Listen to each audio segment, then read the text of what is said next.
नमो नमः। मैं डॉक्टर सुभद्रा कुमारी आज आप लोगों के सामने प्रत्याहार बनाने की विधि बताऊंगी। सबसे पहले प्रत्याहार बनाने की विधि सीखने के लिए हम लोगों को प्रत्याहार सूत्र याद होना चाहिए। बच्चों, पिछली वीडियो में मैंने बताया था कि प्रत्याहार सूत्र कहाँ से आए, इनका नाम माहेश्वर सूत्र कैसे पड़ा, ये कितने हैं इत्यादि।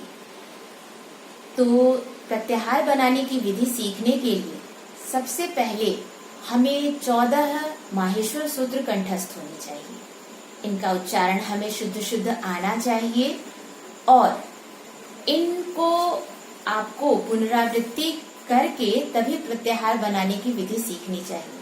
जब तक ये सूत्र कंठस्थ नहीं रहेंगे तब तक प्रत्याहार बनाने की विधि आपको समझ में नहीं आएगी। मेरा इस वीडियो में प्रयास है, खासकर 10वीं कक्षा के यूपी बोर्ड के विद्यार्थियों के लिए, कि मैं सरल से सरल भाषा में आपको प्रत्याहार बनाने की विधि बताऊं। और इसमें अगर आपको कोई भी सुझाव हो या कुछ पूछना हो तो आप मुझसे कमेंट बॉक्स में पूछ सकते हैं।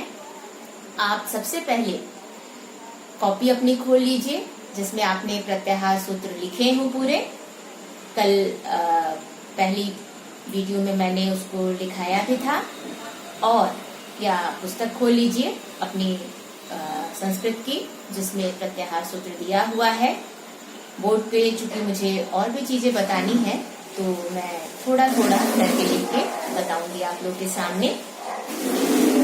आइए आप लोग मेरे साथ एक बार प्रत्याहार बनाने की विधि सीखने के पहले प्रत्याहार सूत्र को फिर से दोहराएंगे।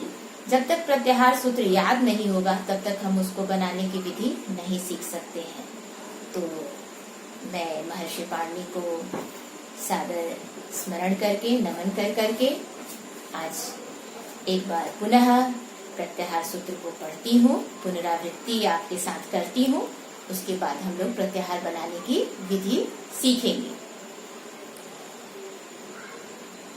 ऐ उड़ रील रिक ए ओंग ऐ औच हयवरट लड़ यमंगलनम झभय घड़ दश जब गड़ दश खप छटत चटतव कपय शशसर हल।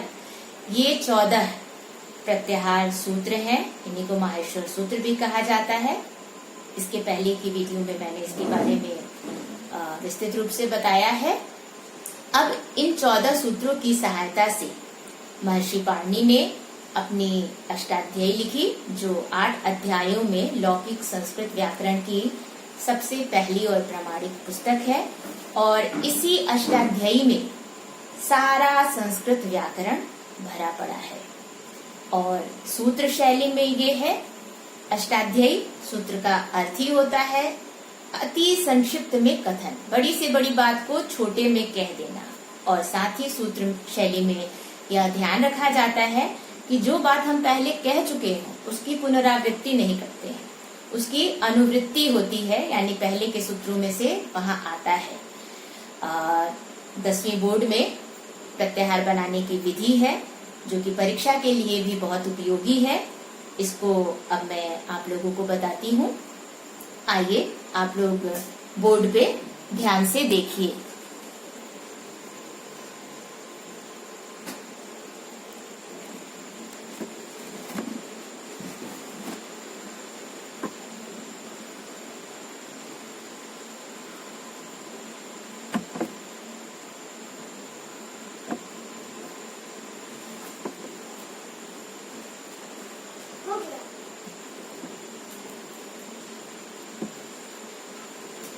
सबसे पहले हम प्रत्याहार सूत्र से, माहेश्वर सूत्र से 2 सूत्रों को ले रहे हैं समझने के लिए। पहला सूत्र क्या था? अ ई उ ड़ रे रे क। यहाँ हमें यह विशेष रूप से ध्यान रखना है कि सूत्र का जो अंतिम वर्ण है वह इत है। इत है अर्थात इसका लोप हो जाएगा। यह केवल सूत्र बनाने के लिए। ऐसे ही क्रम से जो 14 माहेश्वर सूत्र हैं, सब में अंतिम वर्ण हलंत्य है। हलंत्य का उच्चारण जो करना चाहिए उसमें विशेष सावधानी रखनी चाहिए कि उसका उच्चारण आधा मात्रा होता है। अब जैसे कि प्रत्याहार हम यहाँ बनाएंगे, इसमें कैसे बनाना है बहुत ही आसान है, केवल इसको समझने की जरूरत है। सबसे पहले हम देखते हैं अण प्रत्याहार।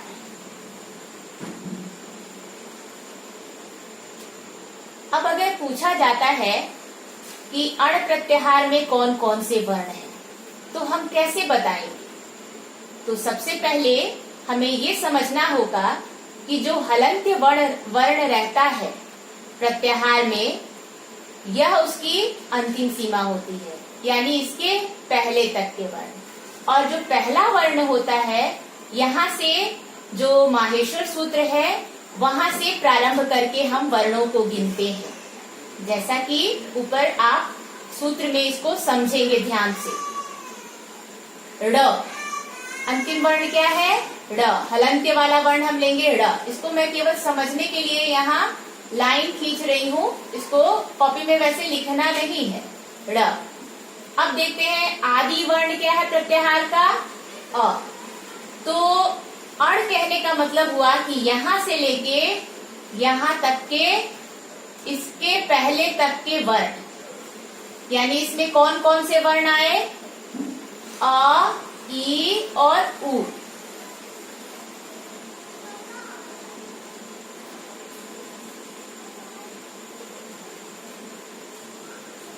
संस्कृत के विद्यार्थियों को विशेष रूप से यह समझ लेना चाहिए कि जब भी बात होगी प्रत्याहार में, तो यहाँ पे अ का मतलब अ आ दोनों लेंगे।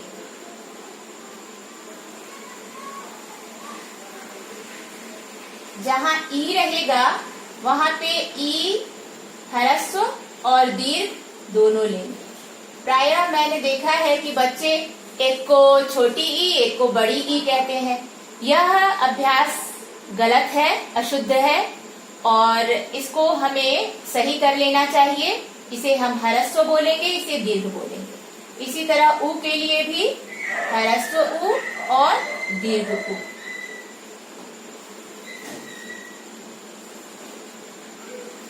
जब सूत्र हम पढ़ेंगे और वहां अगर अण प्रत्याहार रहेगा, तो हमें वहां पे इन वर्णों को समझना होगा। अ, ई, उ, और इसके अंतर्गत अ, आ, ई, उ, उ, ह्रस्व दीर्घ दोनों आ जाएंगे।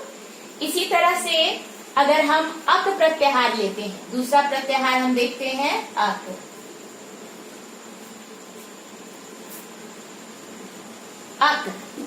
अक अर्थात अ से लेकर के क तक के वर्ण। अ कहाँ पे है? यहाँ पे है, ध्यान से देखिए।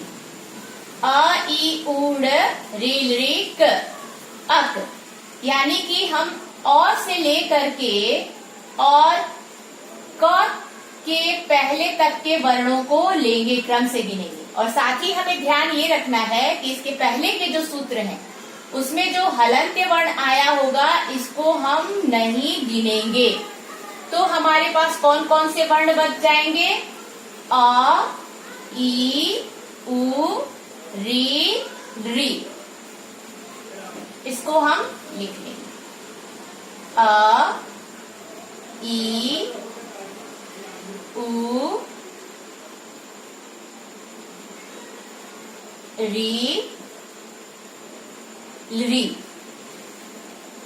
क हलंत है, सूत्र में प्रत्याहार में भी यहाँ क हलंत है, इसको हमें नहीं लिखना है। यह केवल सूत्र बनाने के लिए है और इसकी गिनती नहीं होती है। ड़ है, यहाँ हमने देखा, इसको हमने इसमें छोड़ दिया है। क्यों? क्योंकि ये हलंत है। हलंत वर्णों को हमें प्रत्याहार के वर्णों में नहीं गिनना है। जो प्रत्याहार होता है वह आदि से लेकर के अंतिम वर्ण के बीच के सभी वर्णों को बताता है। तो अक में क्या हो गया? अ, ई, उ, ऋ। इस ड़ को हमने छोड़ दिया, क्यों? क्योंकि हलंत है या इत है, इसका लोप हो जाएगा। इस क को हमने छोड़ दिया, क्यों? क्योंकि ये इत है और ये इसका लोप हो जाएगा। तो इस प्रकार से अब इसी तरह से हम एक इसके आगे के सूत्र को लेते हैं।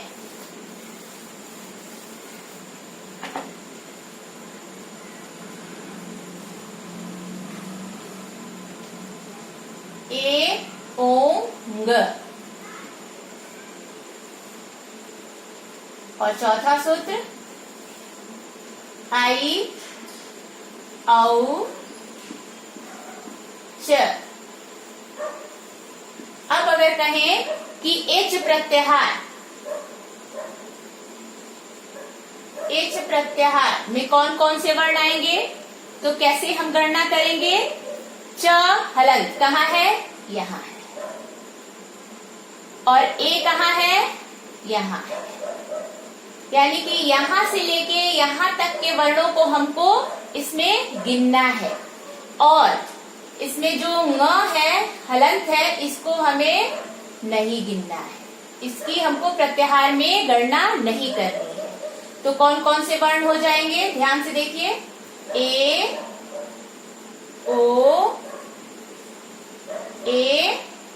ओ आई और औ।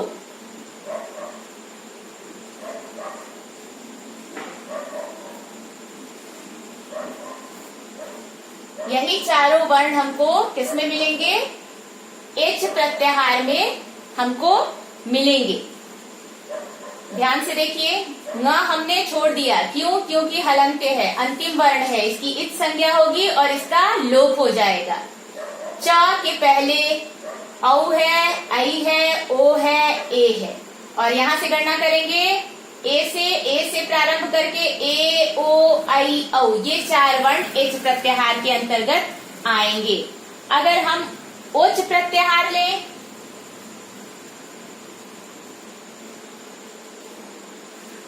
तब कैसे बनेगा प्रत्याहार? च हलंत कहाँ है? बिल्कुल पहले की तरह यहाँ पे है, इसको हमने देखा। इसके बाद हम देखेंगे ओ, आदि वर्ण हमारा क्या है? ओ कहाँ है? यहाँ पे है। तो ओ से लेकर के च हलंत के पहले तक के वर्णों को हमको ओच प्रत्याहार में लेना है। तो क्या हो जाएगा? ओ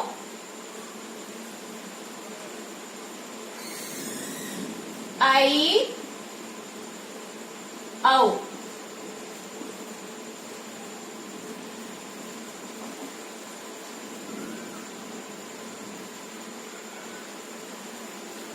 अब इसी तरह से अगर हम एच प्रत्याहार को लें,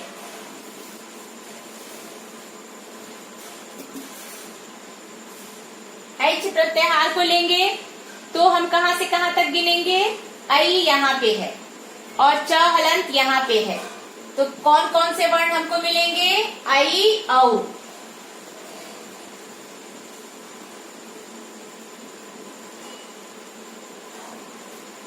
ये दो वर्ण एच प्रत्याहार में हो जाएंगे।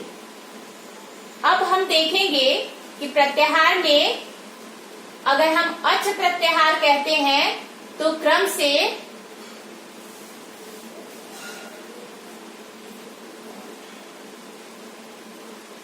अ से लेकर के च तक के सारे वर्ण, जिसमें ड़, क, ङ, ये और च हलंत, ये सारे वर्ण नहीं लिए जाएंगे और हो जाएगा अ, ई, उ, री, री, ए, ओ, आई, औ।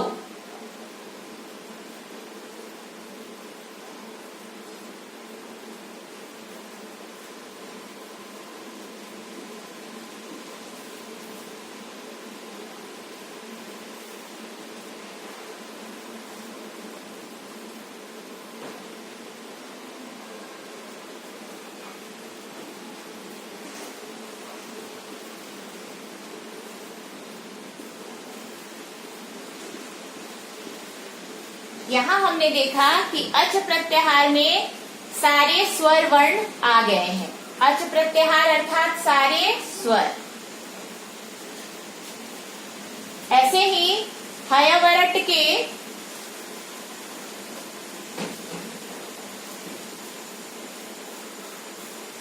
ऐसे ही हल प्रत्याहार में हयावरट के ह से लेके षष्सर हल के सारे वर्ण आ जाएंगे। हल प्रत्याहार में हयावरट के ह, य, व, र, ट जो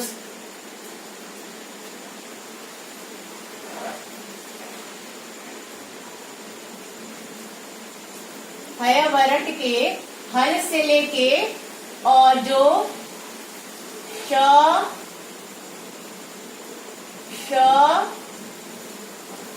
स और ह तक सारे वर्ण आ जाएंगे, अर्थात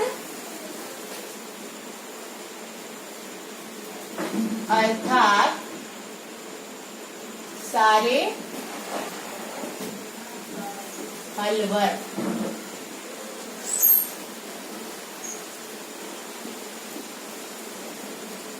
सारे व्यंजन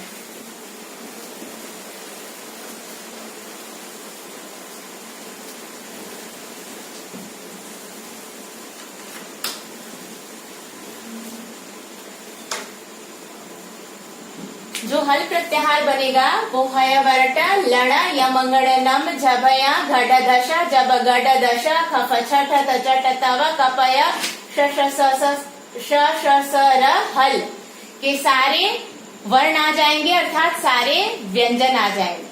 तो इस प्रकार से प्रत्याहार बनाने की विधि यहाँ हम लोगों ने देखा। और प्रत्याहार का अर्थ होता है संक्षेप में कथन। अब थोड़ा प्रत्याहार के बारे में कुछ जो जरूरी बातें हैं वो आप लोग को मैं बताऊंगी।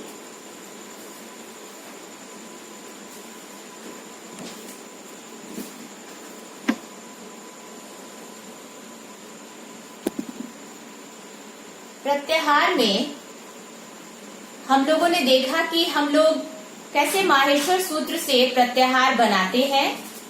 प्रत्याहार बनाने के लिए एक सूत्र आता है, आदिरंतेन सहेता, अंत ये नेता सहित आदिर मध्यगानाम स्वस्य च संज्ञा स्यात् यथाणीति अ इ उ वर्णानाम एवमच हल अलित्यादय। आदिरंतेन सहिता अर्थात जो अंतिम इत संज्ञक वर्ण है वह अपने आदि वाले वर्ण के साथ बीच के सभी वर्णों की प्रत्याहार संज्ञा करता है। प्रत्याहार का अर्थ ही होता है संक्षेप में कथन, और इसके द्वारा सारे सूत्र बनते हैं, संधि समास कारक इत्यादि सभी के, और उसी के माध्यम से हम संस्कृत व्याकरण पढ़ते हैं। प्रत्याहार बनाने में 2-3 सूत्रों को हमें अवश्य ध्यान में रखना चाहिए, जिसमें कि हलंत्यम अर्थात जो अंतिम इत संज्ञक वर्ण होता है, उपदेश का अंतिम इत संज्ञक हल होता है वह इत होता है। अदर्शनम लोपा से अदर्शनम लोपा से और तस्य लोपा से उसका लोप होता है। इस प्रकार से जो इत संज्ञक हमने यहाँ प्रत्याहार बनाने की विधि में बार बार देखा कि इत संज्ञक वर्ण कौन से हैं, तो इत संज्ञक जो वर्ण होते हैं उनका लोप हो जाता है सूत्र में, प्रत्याहार बनाने में। वह केवल सूत्र बनाने के साधन है। अब ये आता है प्रश्न की उपदेश किसको कहते हैं, तो धातु सूत्र गड़ोड़ आदि वाक्य लिंगानुशासनम आगम प्रत्ययादेशा उपदेशा प्रकीर्तिता। पाणिनि, कात्यायन और पतंजलि के जो वाक्य हैं उनका उच्चारण है उसको उपदेश कहा जाता है। मुख्य रूप से धातु पाठ, सूत्र पाठ अर्थात अष्टाध्यायी, गढ़ पाठ, उड़ादि पाठ और लिंगानुशासन, ये 5 मिलकर के व्याकरण शास्त्र कहे जाते हैं। तो आज हम लोगों ने इस वीडियो में देखा प्रत्याहार बनाने की विधि। थोड़ा सा अगर ध्यान से इसे समझेंगे तो बहुत ही सरल है, गणित की तरह है, और जब प्रत्याहार बनाने की विधि आपको आ जाएगी तो फिर 42 प्रत्याहार होते हैं इन्हीं 14 सूत्र से। उसके बीच के वर्ण कौन कौन से होंगे हम आसानी से उसको समझ सकते हैं, याद कर सकते हैं। उसके बाद क्रम से हम सारे जो हमारे पाठ्यक्रम में दिए गए हैं उन सारे विषयों को संस्कृत व्याकरण के अंतर्गत पढ़ेंगे।